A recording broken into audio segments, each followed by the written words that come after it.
Hello. We will begin Unit 5 with a discussion on matter and how matter behaves in chemical reactions. In order to do that, I would like to take you back to Unit 3 when we discussed the periodic table. Now, we talked about the elements that make up everything that is in the universe. Now, what is matter? The whole of the universe is made up of matter. Everything that physically exists constitute what we call matter. Is that right? Everything that you see around, that you can touch, that you can feel, that you can experience is all matter. Now, all matter in the universe consists of chemical substances that are made up of some basic fundamental elements. We talked about elements in Unit 3, is that right? An element is identified by a symbol. Each element has a symbol. Each element has an atomic number. Each element has a mass number. Do you recall those? Atomic number is the number of protons in the nucleus. Mass number is the number of protons and neutrons. Well, we also saw this periodic table, and it'll be nice to go through some of these elements to refresh your memory. Look at that. The lightest, the simplest element is hydrogen. The first row, you got helium, lithium, beryllium, boron, carbon, nitrogen, oxygen, fluorine, neon, sodium, magnesium, aluminum, silicon, phosphorus, sulfur, chlorine, argon. All these are fundamental elements. Now, we talked about the first group. They're called alkaline metals. The second group called alkaline earth metals.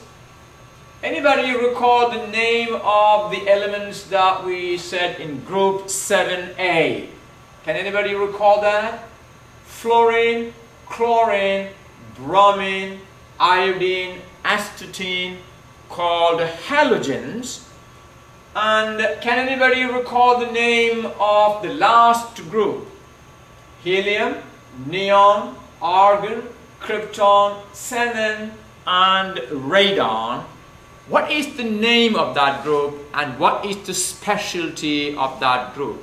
It's very important to recall those things. These are called noble gases or inert gases.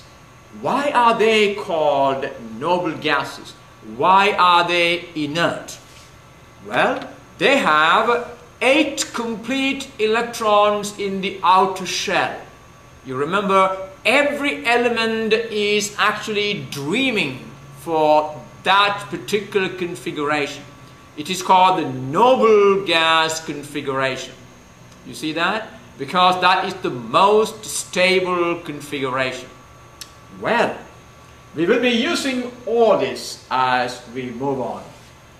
Now, matter exists in all kinds of forms in the universe. Now, all matter can be divided into 2 categories based on whether a sample of matter contains just one chemical substance or more than one chemical substance. Is that right? Now, if I take a substance like this, water. Now, is this made up of one chemical substance or is it made of more than one chemical substance? Water is made up of 2 chemical substances. It contains oxygen and hydrogen. Now, I have here another chemical substance. This is called copper sulfate, cupric sulfate. This is a combination of copper, sulfur, oxygen. You see that? A combination of many pure substances. So all matter can be classified based on whether a sample contains a simple chemical substance or a combination of chemical substances. A pure substance consists only of one chemical substance. Now, don't confuse between a pure substance and an element. Now, I told you that water is made up of two different elements. But this is a pure substance. It is made up of one chemical substance. Water is just one chemical substance. Water, carbon dioxide, sugar, this cupric sulfate, they are all pure chemical substances. Now, each of them contains just one chemical substance. If a sample contains more than one chemical substance, it is called a mixture.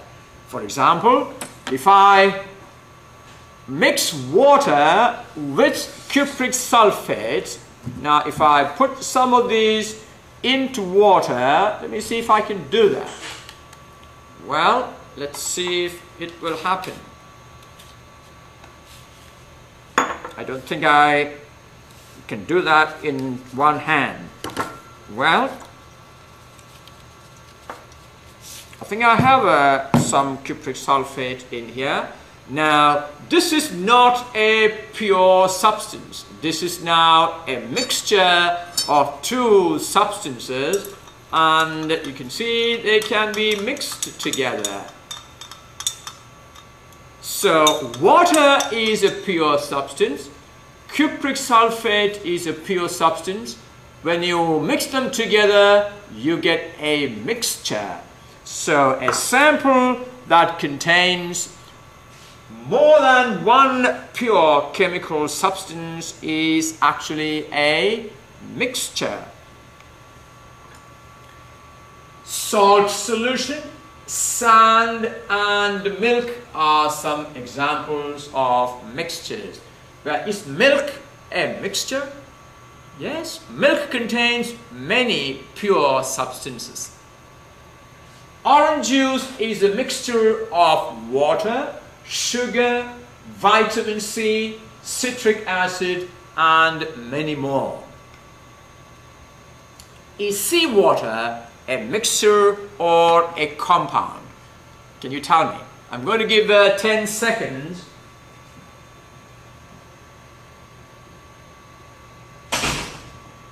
Have you decided if seawater is a mixture or a compound?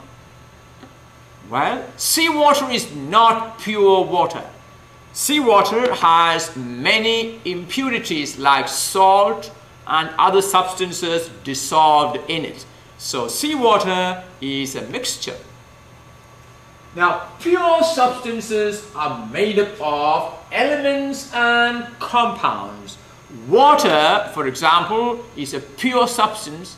It is made up of elements. What are the elements that make up water? Oxygen and hydrogen. So pure substances are made up of elements and compounds. What is a compound? Water actually is a compound. All right. Elements are the building blocks of all matter. Everything in the universe is made up of elements. They are pure substances. They cannot be broken down into simpler substances. An element like aluminum that I'm holding cannot be broken down into simpler substances, whereas a substance like water, of course this is now a mixture, water can be broken down into simpler substances like oxygen and hydrogen. An element cannot be broken down into simpler substances. there are over 100 elements. I think at the moment we have about 115 elements in the universe. Actually, there are only 92 elements that are naturally available. All other elements are man-made elements. And at the moment we have about 115 elements. Now, some are more common, some are rare, some are poisonous, some are radioactive, we talked about that in our last lesson, and some are explosives. So all kinds of elements, over 100 of them. Hydrogen is the simplest and the lightest of all elements. You know that. Hydrogen simply has one proton in its nucleus. Is that right? That is the simplest of all elements. Alright, what are compounds? Compounds are substances made up of two or more elements in some specific proportions. I had mentioned this to you earlier. Water is oxygen combined with hydrogen in some specific proportion. What does that mean? H2O, 2 parts of hydrogen with 1 part of oxygen. It is the combination of hydrogen and oxygen in a specific proportion, and that is a compound. Compounds are substances made up of 2 or more elements in some specific proportion. Hydrogen and oxygen combined in some specific proportion produces water. Carbon, hydrogen and oxygen combined in some specific proportion produces alcohol. That is a compound. So, basically all pure substances can be divided into elements and compounds. Elements cannot be broken down into simpler substances, whereas compounds are combinations of elements in some specific proportions. You can break them down into those individual substances by chemical means. Now, what is a mixture? A mixture is a combination of 2 or more substances that are not chemically united and do not exist in fixed proportion. For example, I just put a little bit of cupric sulfate in water. I have a mixture of water and cupric sulfate. Now, this doesn't have to be any fixed proportion. If I put some sand and say some wheat together, that becomes a mixture. Is that right? Yes. So mixtures are combinations of substances that are not chemically combined. Water and, you see, hydrogen and oxygen, when they combine chemically, we get water. Whereas water and cupric sulfate, or water and sugar, there is no chemical combination there. Sugar dissolved in water is a mixture. Is that right? That's right. So mixture is a combination of 2 or more substances that are not chemically united and do not exist in any fixed proportion. Now, most natural substances are mixtures. Most of the substances you see around are mixtures. Now, mixtures can be classified into 2 major categories. The first type is called homogeneous mixtures. What is the meaning of homogeneous? If you take one part of a mixture and if you take another part of a mixture, they will look exactly the same. That is homogeneous. That is, the mixing is uniform, homogeneous. All parts of a homogeneous mixture are the same. Sugar dissolved in water is a homogeneous mixture. You take 1 teaspoon of that solution, and if you take another teaspoon from another part, they will be the same in composition. It's a homogeneous mixture. Now, if I take 1 teaspoon of this solution and another teaspoon of the same solution, it will contain the same quantities of water and cupric sulfate. This is a homogeneous solution. So a mixture can be homogeneous, means all parts of the mixture are basically the same. Now think of 2 other examples of homogeneous mixture. How about milk? Is milk a homogeneous mixture? How about orange juice? Is that a homogeneous mixture? Yes, we have a lot of examples of homogeneous mixture around. Now, the second type of mixture is called a heterogeneous mixture. Obviously, it means a heterogeneous mixture is not homogeneous. That means if you take 1 part of the substance and if you pick a sample from another part, they will not be the same. A heterogeneous mixture do not have a constant composition. For example, if sugar falls in say sand, now if you take 1 part of that mixture and if you take another part, would you expect that to be the same? Well, some part may contain more sugar than sand. Some other part may contain more sand than sugar. So it is heterogeneous. In other words, sugar and sand are not mixed uniformly. There is no uniform mixing there. So in a heterogeneous mixture, there is no uniform mixing. In other words, all parts are not the same. Sand in water is a heterogeneous mixture because all the sand will go and stay underneath and water will be above it. That is a heterogeneous mixture. Sand can be separated from water easily. Well, that is one of the characteristics of a mixture.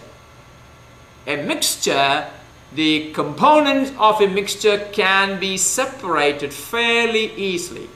For example, if I boil this water away, the water will simply boil away and the cupric sulfate will remain. I can separate them by physical means. You see, that is the distinction between a compound and a mixture. You see, a compound cannot be easily separated into its components. For example, can water be separated into hydrogen and oxygen easily? It can be done. It can be done only using chemical means, you see.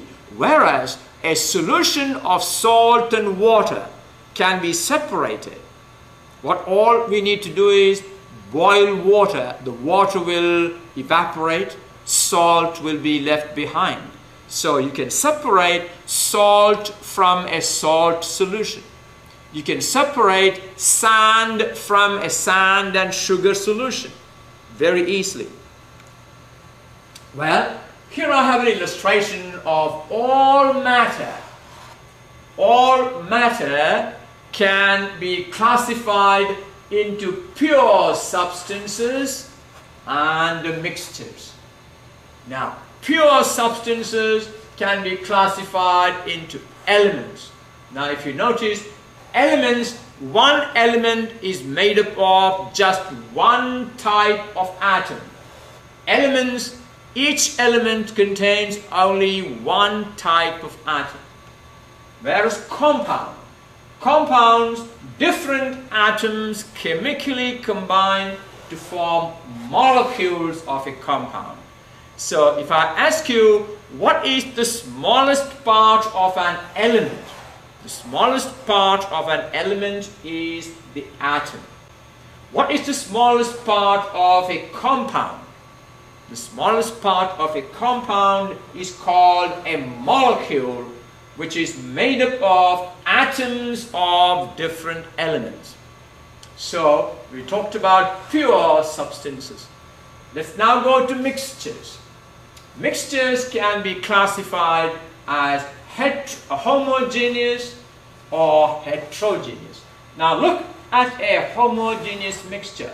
All parts of a homogeneous mixture are the same. You take a small part from anywhere, its composition will be the same. Whereas look at a heterogeneous mixture. The mixing of substances is not uniform. You can see there's a lot more of these substances here, and the mixing is not uniform. That is a heterogeneous mixture. So you must be familiar with this chart. Alright? Let's move on. The homogeneous mixture is evenly mixed. Heterogeneous mixture is unevenly mixed. We will now talk about physical and chemical changes. What is the distinction between a physical change and a chemical change? Matter changes continuously. Is that right? Yes? If you look at the surface of the earth is continuously changing.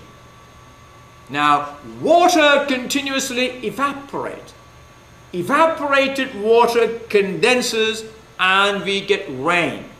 Rain washes away all broken pieces of rocks and soil and carries them all to the sea. Look at the changes that happen around us continuously. And these changes may be physical change or chemical change. Now, what is a physical change? A physical change in a substance doesn't change what the substance is. For example, when you boil water, what happens? Liquid water changes into vapor water. In fact, those are two states of the same substance. By boiling water, you do not change the substance. Or freezing water, you do not change the substance. You see, liquid water and solid water we call ice, both are water. We haven't changed the substance. It is a physical change. So in a physical change, a substance really doesn't change. The identity of the substance really doesn't change. A solid water, liquid water, and vapor, they are all water. Now look at a physical change. Somebody cutting down a tree. That is a physical change. Now, has the identity of the substance changed? Well, what happened is the substance has been broken into several pieces, but each piece has each piece sustains the same properties. Each is a piece of wood. I have a piece of paper here. If I tear it into two pieces, have I changed the substance? No, each of these pieces is still the same paper, but it has changed. It has now become two pieces. So this is a physical change. Cutting down a tree is a physical change. All right. Dissolving salt in water is a physical change. Why is it a physical change? Because I can easily separate water and salt by boiling water away. When water is boiled away, salt remains behind.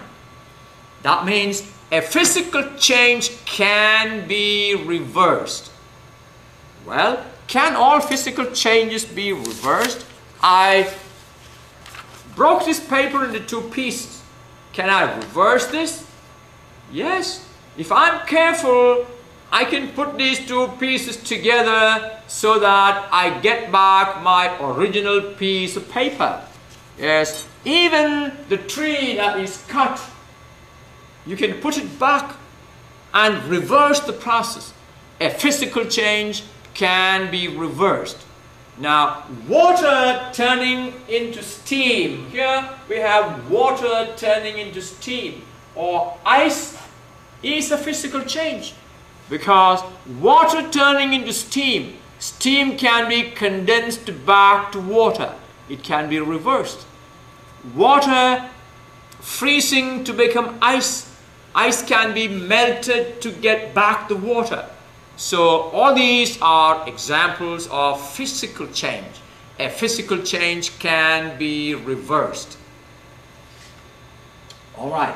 Now, I want you to do this. Make a list of 10 physical changes that you are familiar with. I haven't asked you to send me your work for quite some time. So, make a list of 10 physical changes that you are familiar with, and type that list out and send it to me on an email. All right? In each case, tell me why it is a physical change. You see, when I say why it is a physical change. Now, when water boils to become steam, I told you why it is a physical change. Because steam can be condensed back to water.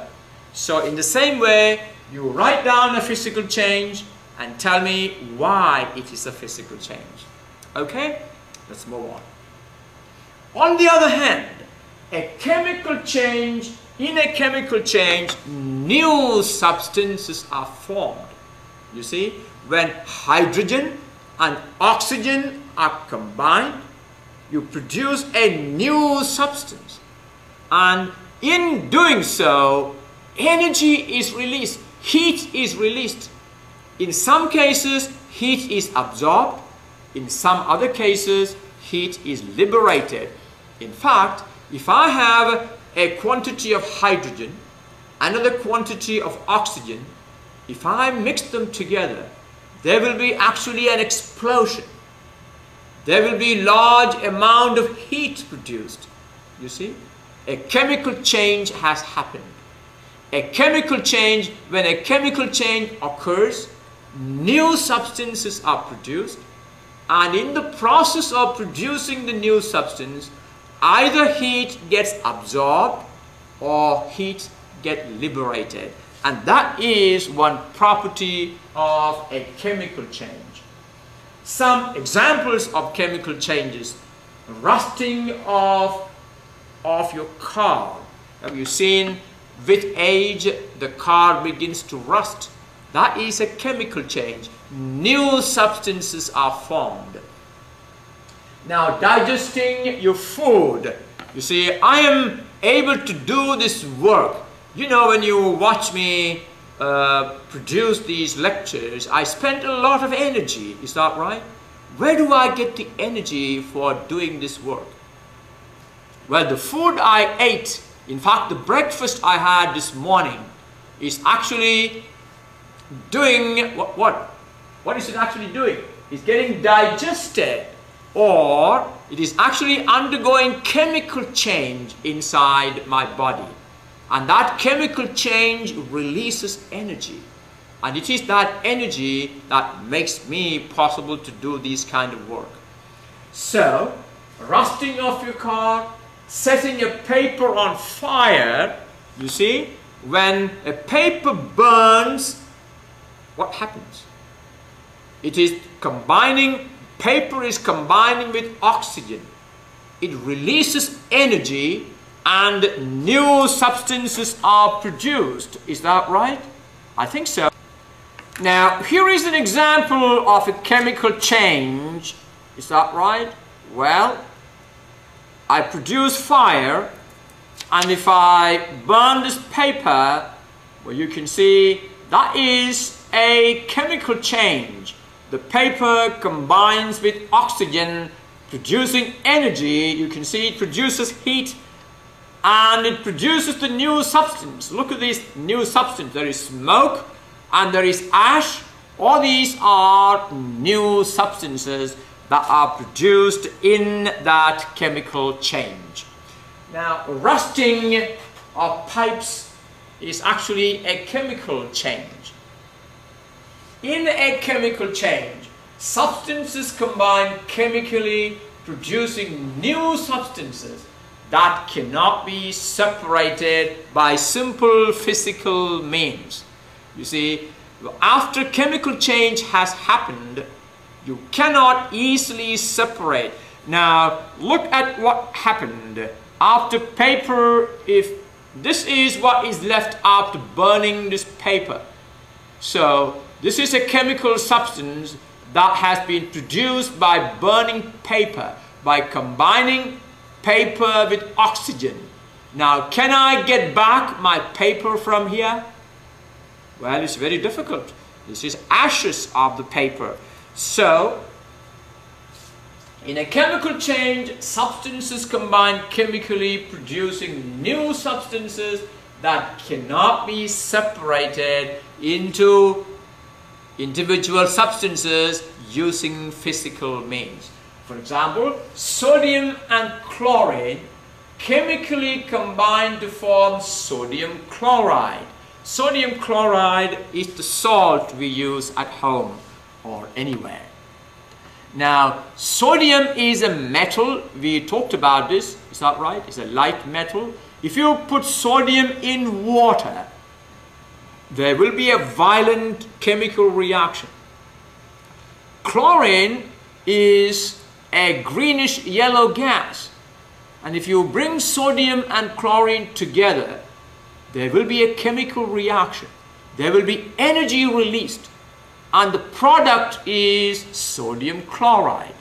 Now, you cannot get back sodium and chlorine easily from sodium chloride using physical means. So, sodium chloride cannot be split into sodium and chlorine by physical means. So, you must understand the basic differences between a chemical change and a physical change. In a physical change, it is easy to get back, or it is easy to reverse the process.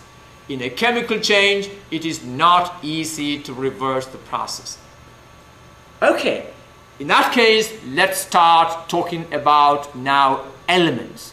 In order to understand the chemical changes that are happening around us, we must have a good understanding of elements.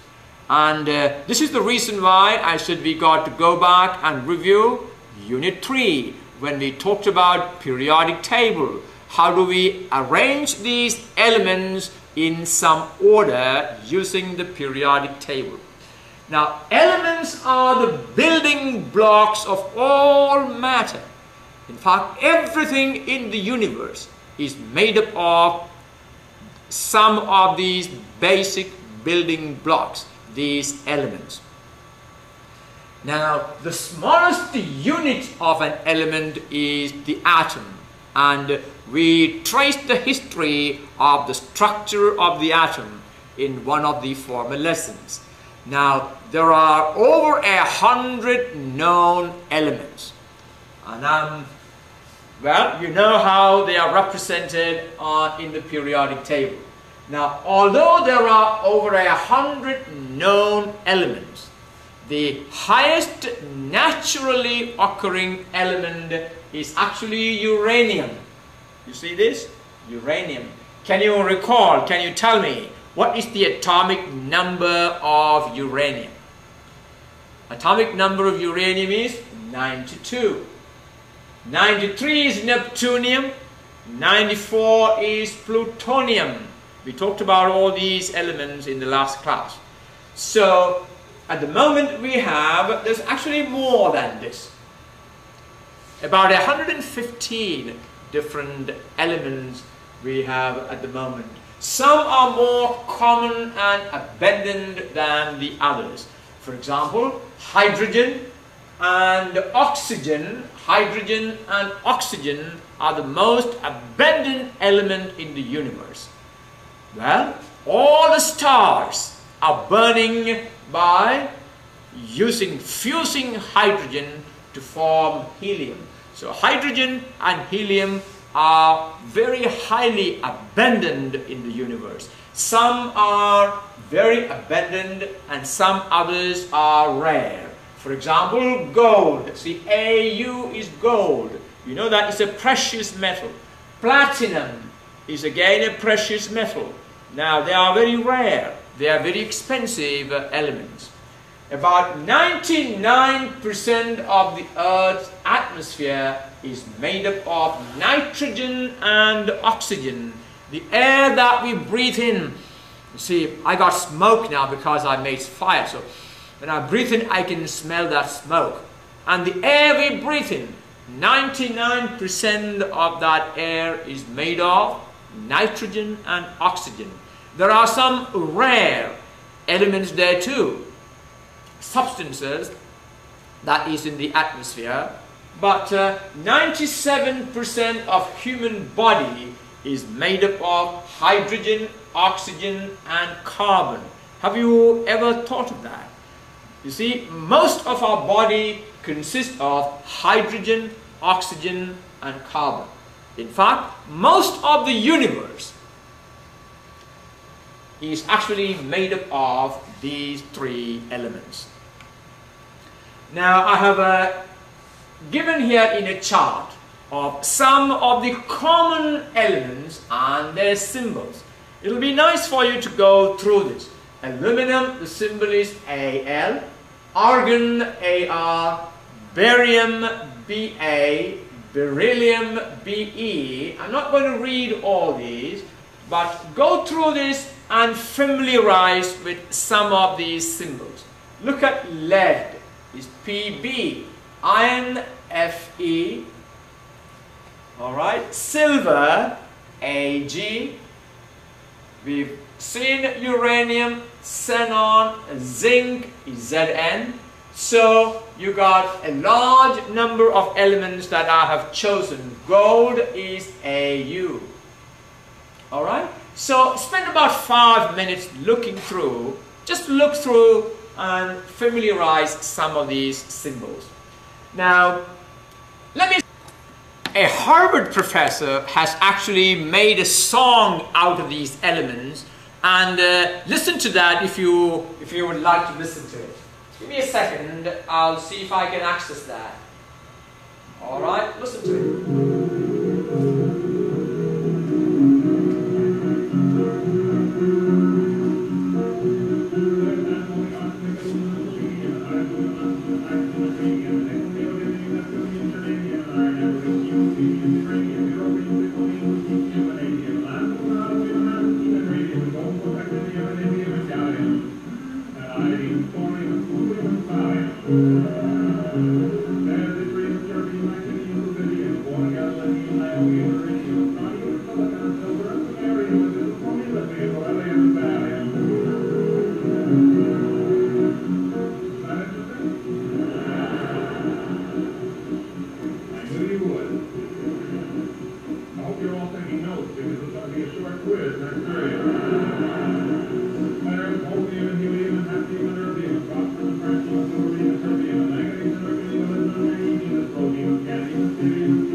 Isn't that interesting? I thought that's greatly interesting and amusing, the way to teach elements in an elementary chemistry class. Let's now go on to discuss chemical reactions. Chemical reactions. Everything around you is some combination of elements, compounds or mixtures. Is that right? Anything that you see, the table in front of me is actually a mixture. Is that right? All right. Now, elements are the building blocks of all matter, and atoms are the basic unit of an element. In a chemical action, atoms of different elements are brought together to form a compound by an attractive force called chemical bond. For example, if you look at this, this is a small part of a compound. It consists of two different elements. Now the central one is one type of an atom, one element, and all the white ones are different type of atoms. So what happens is all these atoms are brought together and held together, what we call a chemical bond. What does a chemical bond do? A chemical bond binds individual atoms together in a unit called a molecule. So here I have a molecule that contains one atom of carbon and 4 atoms of hydrogen. You see, isn't that interesting?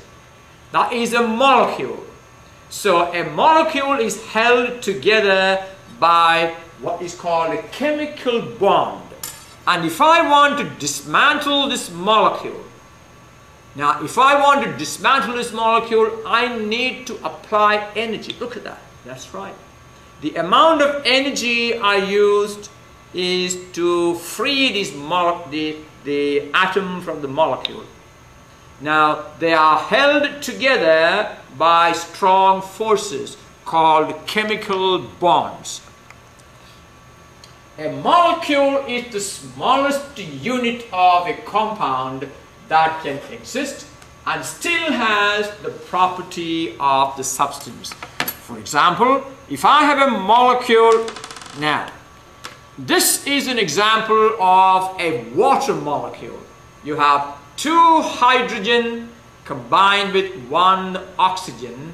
Now this is the basic unit of water. In other words, if I break it into pieces, this is no longer water. The smallest part of water is this unit, which consists of 2 hydrogen atoms and 1 oxygen atom. We call it H2O, and that is a molecule of water. So molecule is the smallest unit of a compound that can exist and still has the property of the substance. This molecule of water has the property of water. The moment you split them into atoms, it no longer has the property of water.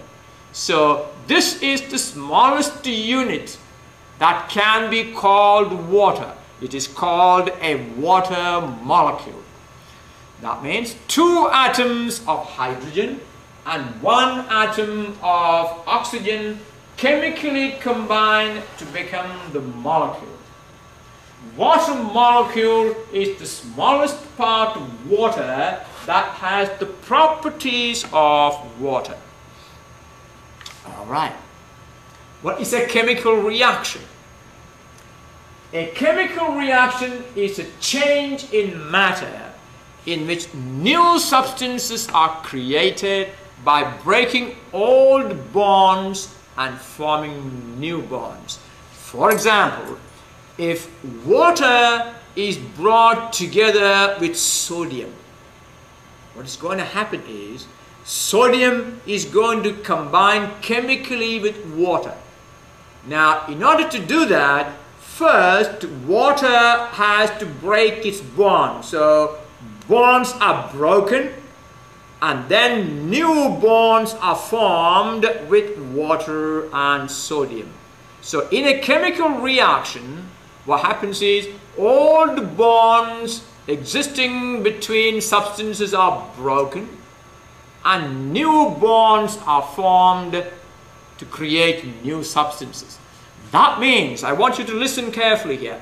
Now, in order to break a bond, you need to spend energy. Now, when new bonds are formed, you use up energy. So, depending on whether you used up more energy, when bonds are broken, you release energy. When bonds are formed, you use energy. If the amount of energy used to form new bonds is less than the amount of energy released when the old bonds are broken, and that chemical action will result in the release of that extra energy. On the other hand, if the reverse is the process, that reaction will need to absorb energy. So that is the reason why either heat is absorbed or liberated in all chemical reactions. So look at the formation, the chemical action between hydrogen and oxygen. Now, hydrogen consists of hydrogen molecules. Remember, hydrogen and oxygen are both diatomic molecules. They never come in single atoms. Oxygen always comes in pairs. It's two-atom molecule. Hydrogen molecule consists of two atoms. So when hydrogen and oxygen come together, what happens? First of all, the bond that holding oxygen to oxygen is broken, and new bonds are formed between oxygen and hydrogen. Old bonds are broken and new bonds are formed. You see, two oxygen atoms, that is one oxygen molecule, will now seek and make alliance with two hydrogen molecules, producing two water molecules. One oxygen with two hydrogen produces one water molecule. The other oxygen with two hydrogen produces a second water molecule. Old bonds are broken and new bonds are created. In doing so, there is extra energy in this case. That extra energy gets released.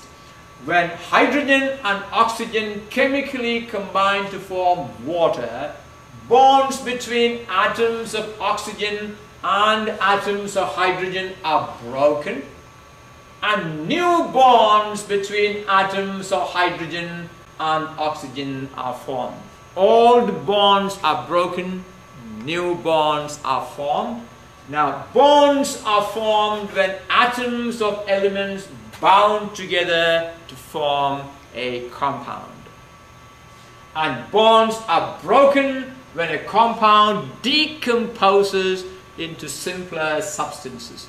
So, when a compound decomposes into simpler substances, bonds are broken. When elements come together to form a compound, bonds are formed. Now, therefore, what is the origin of chemical energy?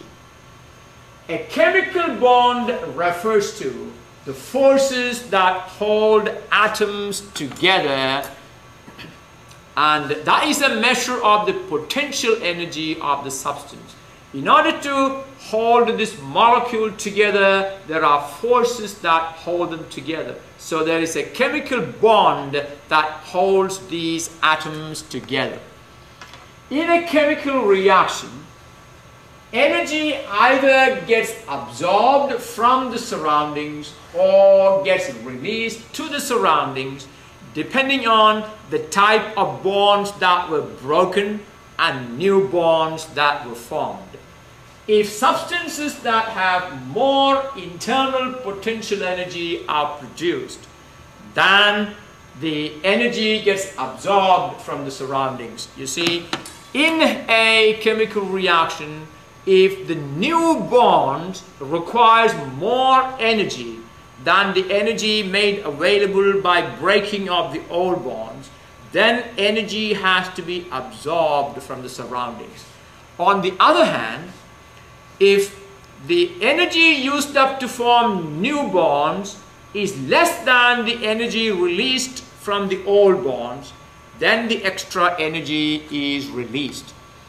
Now, once again, if substances that have more internal potential energy are produced, which means the new bonds uses more energy than the ones that were produced by breaking the old bonds.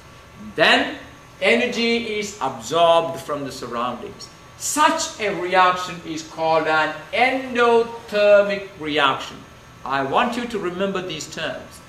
What is an endothermic reaction? An endothermic reaction is a reaction that absorbs energy from the surroundings. Now you know that when energy is absorbed from the surroundings will cool down. So if a chemical reaction produces a cooling effect, it means the chemical reaction has taken away energy from the surroundings.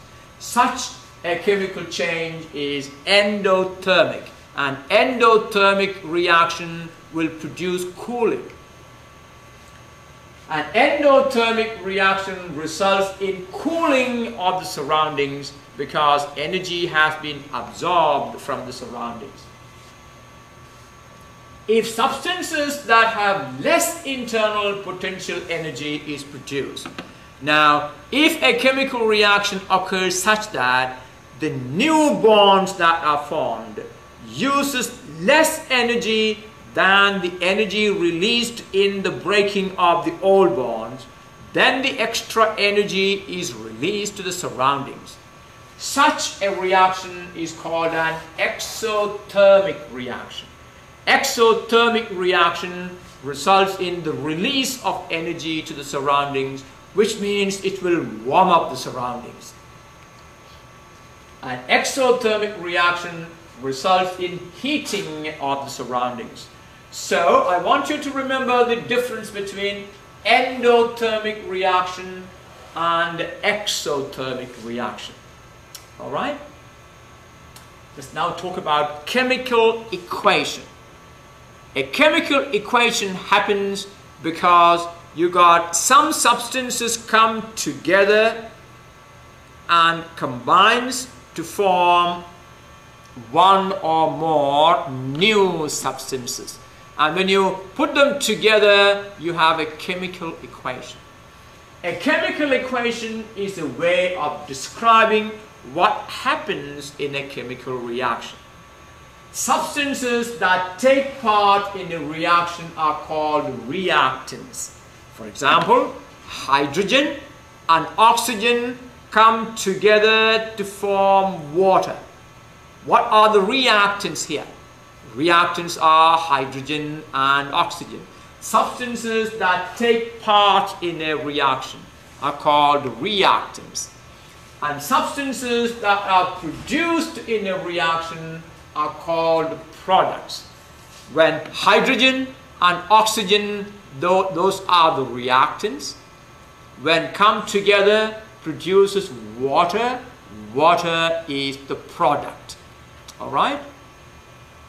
Now let's talk about what happens in the photosynthesis of a plant. Plants produce chemical substances in a process called photosynthesis. It is a chemical reaction. Now what are the reactants? What are the substances that are used in that chemical reaction? Energy from the sun, carbon dioxide from the air, and water from the soil are used in that reaction. And what are the products? You produce plant materials and oxygen. So the reactants are, you get energy from the sun, carbon dioxide from the air, and water from the soil. Those are the reactants. What are the products? Products are plant materials. The plant grows using the plant materials. It's actually some kind of sugar. And oxygen, they are the products. Now the chemical equation for this process, how can we write the chemical equation? All right, let's do that. Energy plus carbon dioxide plus water. These are the reactants. Those are the substances that actually take part in the reaction. What is produced? Look at the symbol here. The reactants combine to produce the arrow, produce what? Plant materials plus oxygen. And this is the chemical equation that represents photosynthesis that happens every time in every plant. And these are the reactants, and the reactants coming together will yield. The arrow means yield the product. So reactants come together yielding the product, and you have a chemical reaction. Carbon dioxide and water use energy to react, yielding plant materials and oxygen. Okay. Energy is absorbed in this reaction. Is that right? Energy is absorbed. So what kind of a reaction is this? Is it endothermic or exothermic? Energy is absorbed. It is an endothermic reaction. Now, since energy is absorbed in this reaction, the plant materials produced by the reaction have more internal potential energy. The energy absorbed during this reaction actually gets stored in the plant material, and that's the reason why when plant materials are burnt, you get the release of energy. So conversely, when plant materials are burned, they react with oxygen, producing carbon dioxide and water. That's the reverse process, and releasing energy in the form of heat and light. Now look at this. During photosynthesis, energy is used, and that used energy is stored in the plant material. And when the plant material is burnt means when combined with oxygen, that stored energy is released. That's how we get our heat, by burning coal or burning wood and things like that. So plant material plus oxygen yield carbon dioxide plus water plus energy. You can see how that happens. When plant materials are burned, you produce energy. Burning is the opposite process of photosynthesis. In photosynthesis, bonds are formed by using energy to produce plant materials. And in burning, those bonds are broken and reformed, produce the original substance, and the extra energy is released.